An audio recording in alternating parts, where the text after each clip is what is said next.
Burn your boats behind you. There is no way to retreat. ये तारीखी अल्फाज तारिक बिन Ziyad के हैं जो अपने 7,000 मुजाहिदीन के साथ बहरा रूम पार करके गए और उसके साहिल में जब उतरे तो सामने स्पेन का जो बादशाह था रॉड्रिक, उससे उनका सामना हुआ।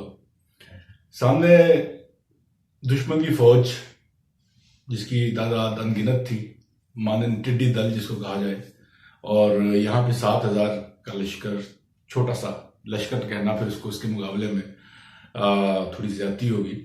और उस फौज के पीछे, यानी छोटी सी फौज के पीछे समंदर।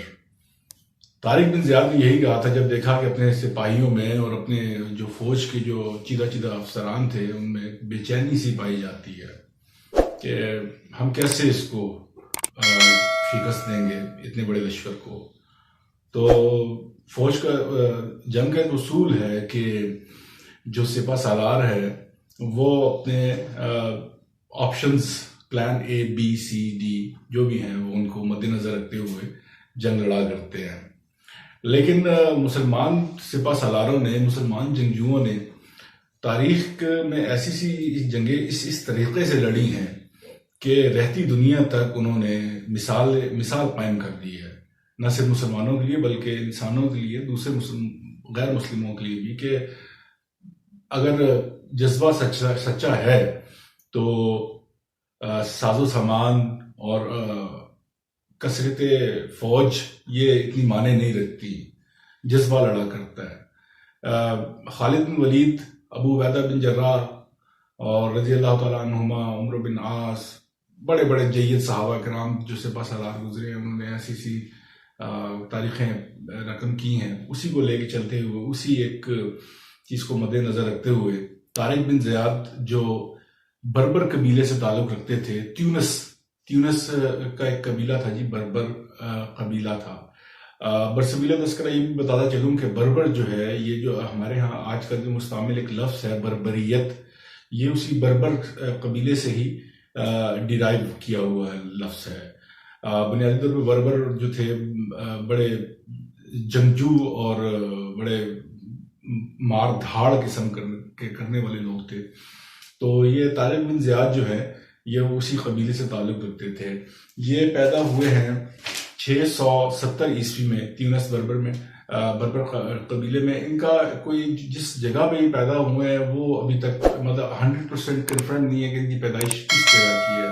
और 720 ईस्वी में ये दमिश्क में इनका इंतकाल हुआ है। ये क्यों गए थे दमिश्क, सॉरी ये स्पेन, जहां पे मुसलमानों ने जो है ये इनका मकसद किश्वर कुशाई नहीं था, जिसको क्या कहा जाए, इनका जो एक जो पर्पस था वो मजलूमों की दादरसी करना था। और मजलूम भी गैर मुस्लिम मजलूम, यहूदी मजलूम, ईसाई मजलूम भी इवन के, कि जहां पर जो रॉड्रिक जो बादशाह था, किंग रॉड्रिक, वो बहुत ज्यादा जुल्म किया करता था, मतलब टैक्सेस लिया करता था गरीबों से, सारा कुछ, मतलब गरीबों को उसने पीस के रख दिया था, गरीबों को क्रश करके रख दिया था। तो वो जो वहाँ के जो लोग थे वो जान बचा के भागते हुए जाते शुमाली अफ्रीका में, जहाँ पे मूसा बिन नुसैर जो थे गवर्नर थे वहाँ के, वलीद बिन अब्दुल मलिक के दौर में, ये जो उमवी खलीफा थे वलीद बिन अब्दुल मलिक, उनके दौर में शुमाली अफ्रीका के गवर्नर थे मूसा बिन नुसैर। तो उन्होंने जो वहाँ स्पेन से जो भागे हुए मजलूम लोग थे, उन्होंने उनसे दरख्वास्त भी की, दादरसी की, कि ऐसे ऐसे स्पेन में रॉड्रिक बादशाह जो ऐसे ऐसे जुल्म करता है। और दूसरी तरफ जब उन्होंने पहले मूसा बिन नुसैर ने 500 लोगों का कुछ लोगों का एक दस्ता छोटा सा भेजा, एक रैकी मिशन यू कैन के तौर पर, ये देख के आए कि वहां पे क्या क्या सूरत हाल है। तो खैर वो कामयाब वापस आए। तो फिर उसके बाद मूसा बिन नुसैर ने तारिक बिन ज़ियाद को 7,000 का लश्कर लेके भेजा स्पेन में, और उससे एक वहां के लोगों को उसके जुल्म से निजात दिलाने के लिए। लेकिन मूसा बिन नुसैर ने फिर अगर मूसा बिन नुसैर ना होते तो तारिक बिन ज़ियाद इस तरह से इतनी जल्दी फतूहात हासिल ना कर सकते। इन्होंने फिर 5,000 का मजीद लश्कर भेजा और 12,000 की सिपाह इनकी हो गई, और उसके ऊपर उन्होंने फिर वो लड़े, रॉड्रिक को भी उन्होंने शिकस्त दी, और फिर स्पेन पे इन्होंने एक कब्जे की, स्पेन पे इन्होंने मजबूत की हुकूमत। मूसा बिन नुसैर जब ये फ्रांस के अंदर तक पहुंच गए थे, और तारिक बिन ज़ियाद जब अपनी जड़ें मजबूत, अपनी जो है बुनियादें मजबूत कर रहे थे स्पेन के अंदर, तो वलीद बिन अब्दुल मलिक का इंतकाल हो गया, और फिर उनके जो बेटे थे सुलेमान बिन अब्दुल मलिक, बड़ा जुल्म किया इस शख्स ने, बड़ा जुल्म किया कि अगर आप एक तरफ 712 ईस्वी में जो सिंध में आने वाले मोहम्मद बिन कासिम हैं उनकी तरफ देखिए, तो उनको भी इस सुलेमान ने वहां से बुला लिया सिंध से, और दमिश्क के में उन्होंने कैद खाने में फेंकवा कर उनको जो है वो अजियतें दे के मरवा दिया। दूसरी तरफ कुतैबा बिन मुस्लिम, जिनकी वजह से चाइना में इस्लाम फैला, उनके साथ भी यही किया। तीसरी तरफ ये मूसा बिन नुसैर, इस शख्स ने मूसा बिन नुसैर को के साथ जो जुल्म किया वो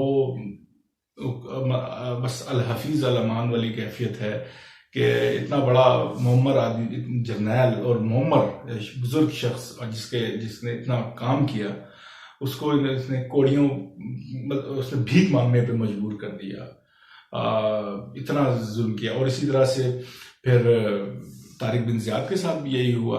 2 साल ये शख्स रहा, 715 से 717 तक, लेकिन इन 2 सालों में इसने बड़ा जो जुल्म किया।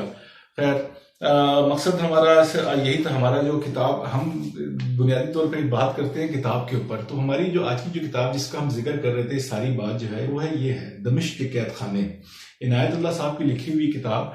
इसके अंदर इन्होंने तारिक बिन ज़ियाद का ही जिक्र किया है, ज़्यादा से ज़्यादातर उन्हीं के ऊपर है, और सारी मूसा बिन नुसैर और वलीद बिन अब्दुल मलिक और सुलेमान बिन अब्दुल मलिक की सारी कहानी उसमें लिखी हुई है।